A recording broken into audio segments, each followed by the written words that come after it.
Hello tout le monde, j'espère que vous allez bien. Bienvenue sur l'éveil ivoirien et aujourd'hui nous allons parler de cette fameuse réforme qui vise à geler pendant 6 mois du 3 septembre 2024 à mars 2025 les visas de travail à destination de la province du Québec. Faut savoir que hier le monde politique était en ébullition car avant la conférence de presse du gouvernement du Québec, il y avait énormément d'articles qui sont sortis en expliquant que le gouvernement du Québec va limiter drastiquement le nombre de travailleurs temporaires dans la province, ainsi de suite. En réalité, ce qui s'est passé, c'est que c'était un fort marketing car l'objectif de ce gouvernement, c'est surtout de faire pression au gouvernement du Canada pour que des mesures soient prises sur du long terme et puissent justement limiter le nombre de personnes arrivant au Québec.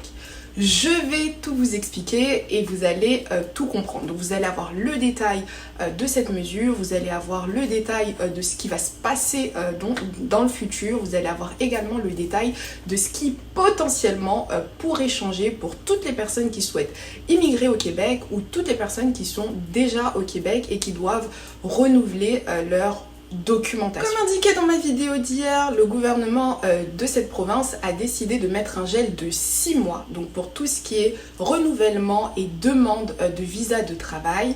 Par contre, au moment où je filmais ma vidéo d'hier et au moment où les articles sont sortis, faisant un peu, on va dire, le marketing de cette fameuse conférence de presse, il faut savoir que l'information n'était pas donnée, qu'en réalité ça concernait uniquement les personnes qui souhaitent immigrer en visa de travail sur Montréal, donc Montréal uniquement et pas toute la province du Québec, et toutes les personnes qui sont malheureusement actuellement au Québec, actuellement à Montréal et qui doivent renouveler leur visa de travail.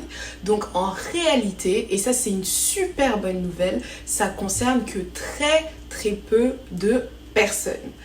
Je vous mets directement donc un extrait de cette conférence de presse et je vous reprends. Donc une réelle explosion du nombre d'immigrants temporaires, c'est pas rien. Car le nombre d'immigrants temporaires, toutes catégories, est passé de 300 000 en 2021 à 600 000 en 2024. J'ai la responsabilité de réduire le nombre d'immigrants, en particulier à Montréal, pour protéger le français. Voilà pourquoi il imposera dès le 3 septembre un moratoire de 6 mois sur l'île de Montréal pour les travailleurs étrangers temporaires qui gagnent moins de 57 000 $ par année.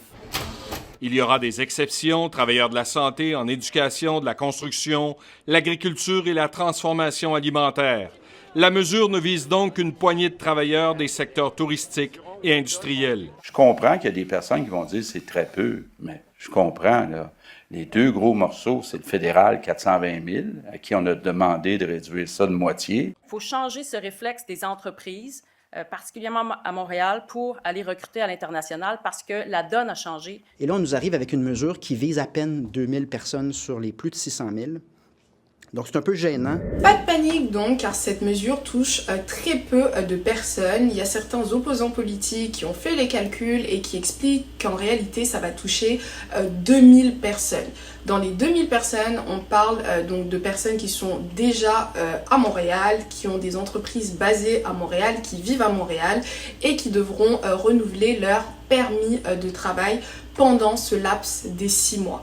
Donc vraiment, si vous êtes par exemple dans votre pays d'origine, si vous souhaitez donc immigrer au Canada, notamment au Québec, là votre objectif, au moins pendant ces 6 mois, c'est de faire en sorte que l'entreprise qui va accepter de vous sponsoriser, ou en tout cas lorsque vous allez faire votre déclaration pour pouvoir avoir un visa, pour pouvoir avoir un permis de travail à destination du Québec, c'est que votre géolocalisation ne soit pas principalement basée sur Montréal, que vous puissiez démontrer que vous allez toucher plus de 57 000 $ par an. Et grâce aux annonces du gouvernement du Québec, on se rend compte qu'il y a aussi énormément de métiers qui sont exemptés, notamment les travailleurs de la santé, comme ce que je vous expliquais hier, la construction, tout ce qui est enseignement, ainsi de suite. Nous avons appris également qu'il y a d'autres secteurs, notamment comme ceux de tout ce qui est donc agroalimentaire. Donc hier on parlait plus d'agriculture. Finalement on se rend compte que c'est agriculture et agroalimentaire. Enfin, il y a énormément de métiers qui sont exemptés. Donc là, on peut confirmer que l'objectif de toutes ces annonces, l'objectif de tout ce tapage qu'il y a eu hier, c'était principalement de faire en sorte que le gouvernement du Canada puisse comprendre l'urgence qui se passe actuellement au Québec, pour Montréal. Ça donne aussi l'impression que sur du long terme, le gouvernement du Québec va peut-être potentiellement bloquer encore plus l'accès à la ville de Montréal pour les étrangers. Donc, il y a énormément de choses à retenir en réalité. Personnellement, je suis de l'avis de toutes les personnes qui pensent et ressentent que l'immigration au Canada n'est pas favorable par rapport au programme d'immigration. C'est-à-dire que là, on est exempté d'une catastrophe parce que finalement, le gouvernement du Québec s'est rétracté et a décidé de malheureusement impacter que 2000 personnes. Mais en réalité, si vous avez prêté attention à cette conférence de presse, si vous avez écouté dans le détail, vous allez vous rendre compte qu'il y a deux choses à retenir. La première chose, c'est qu'ils ont annoncé une date. La date, si je ne me trompe pas, du 10 ou du 13 septembre 2024. À cette date, ils vont pareil, refaire un moratoire pour pouvoir discuter de tout ce qui est immigration temporaire. Ce que je pense personnellement, c'est que l'annonce du gel des 6 mois concernant ces visas de travail, ainsi de suite, n'était qu'un avant-goût de ce qui va se passer dans les prochaines semaines. Donc, attendons le mois de septembre avec attention pour savoir quelles sont les nouvelles mesures qui vont arriver malheureusement. Et deuxième chose qu'il fallait absolument retenir pendant cette conférence de presse, c'est qu'en réalité le gouvernement du Québec nous a beaucoup parlé de travailleurs temporaires par-ci, travailleurs temporaires par-là, il y a trop de monde au Québec, il y a trop de réfugiés au Québec, ainsi de suite, mais en réalité l'attention était plus portée sur les étudiants étrangers. Pendant la conférence, ils ont expliqué que bientôt, ils vont sortir des mesures fortes qui viseraient à limiter drastiquement le nombre d'étudiants étrangers, notamment en enlevant certaines licences à des collèges privés ou en empêchant les nouveaux arrivants, donc les étudiants étrangers, d'accéder à certains types d'établissements. C'était ça, en réalité, qu'il fallait retenir. C'est-à-dire que là, le Québec est en train de shifter sur un modèle anti-immigration. Il veut aussi réduire le nombre d'étudiants étrangers. Cet automne, il déposera un projet de loi afin de limiter les admissions dans les universités, les collèges et les écoles privées. Ce qu'on a vu, c'est qu'il y a eu une croissance importante et on n'a pas la capacité d'intervenir d'une manière ciblée. Il y a certaines écoles privées qui ont abusé. L'immigration va demeurer au cœur des débats dès la reprise des travaux le 10 septembre prochain. Personnellement, je dirais que immigrer au Québec sans avoir la résidence permanente est toujours une perte de temps. Les programmes d'immigration par-ci, par-là qui changent du jour au lendemain, on sent qu'il y a vraiment une défiance, une méfiance vis-à-vis de l'immigration dans ce gouvernement de manière générale. Et en plus de ça, même si vous immigrez et que vous êtes tranquille au Québec, finalement, vous allez vous rendre compte que vous allez mettre beaucoup plus de temps d'avoir la résidence permanente, donc sur du long terme, potentiellement aussi avoir la nationalité canadienne. Une personne qui immigre au Québec et une personne qui immigre dans une autre province, en termes de résultats d'immigration, ça donne pas du tout la même chose. C'est pour ça qu'il y a énormément de personnes qui commencent par immigrer au Québec et qui finalement se retrouvent dans d'autres provinces. Voilà. Et c'est aussi pour ça qu'il y a des personnes qui immigrent dans d'autres provinces pour avoir la résidence permanente. Et après avoir la résidence permanente, être bien établie, ils décident d'immigrer au Québec, qui est leur destination de rêve ou de choix ou d'amour ou peu importe. Voilà. Donc si jamais vous souhaitez immigrer au Québec, dites-vous que pendant ces prochaines semaines, ces prochains mois, il va falloir être attentif à toutes les nouveautés, toutes les nouvelles mesures qui vont arriver.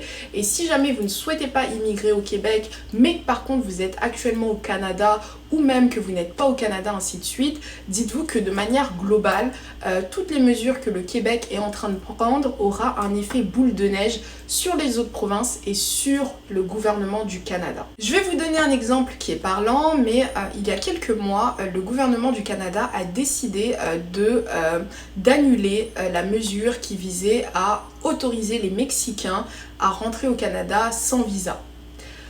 Après que le Québec ait démontré qu'il y ait énormément de réfugiés mexicains donc dans leur province, que le Québec ait fait pareil tout un tapage sur le nombre de milliards qu'ils aimeraient que Ottawa, donc le gouvernement du Canada, leur donne, finalement qu'est-ce qui s'est passé? Le gouvernement du Canada a tout simplement décidé de remettre en place le système de visa à l'encontre des ressortissants mexicains. Donc faut savoir que le Québec, c'est une province qui a énormément de poids en termes d'immigration, qui a énormément du poids même de manière économique, etc.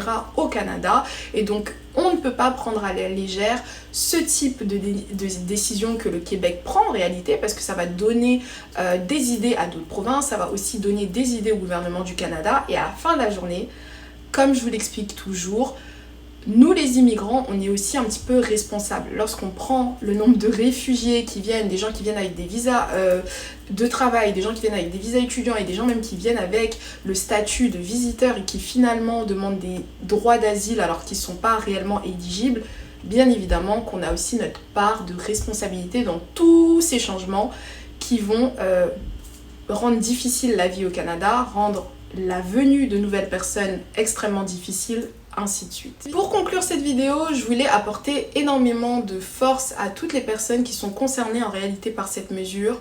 En réalité, 2000 personnes, c'est potentiellement 2000 familles impactées. Donc des personnes qui, du jour au lendemain, se retrouvent à stresser alors qu'ils étaient dans un cheminement d'immigration qui est tout à fait sain, tout à fait légal, bref. Après, pas de panique pour les autres, voilà, ça concerne vraiment uniquement les personnes qui souhaitent ou qui sont déjà installées à Montréal, qui gagnent moins de 57 000 $ par an et qui ne sont pas dans la longue liste des métiers qui sont exemptés par cette mesure. Je vous dis à la prochaine pour une prochaine vidéo, j'espère que cette vidéo vous a été utile. Je vous invite à vous abonner, commenter, liker, partager et je vous dis au revoir, bye bye.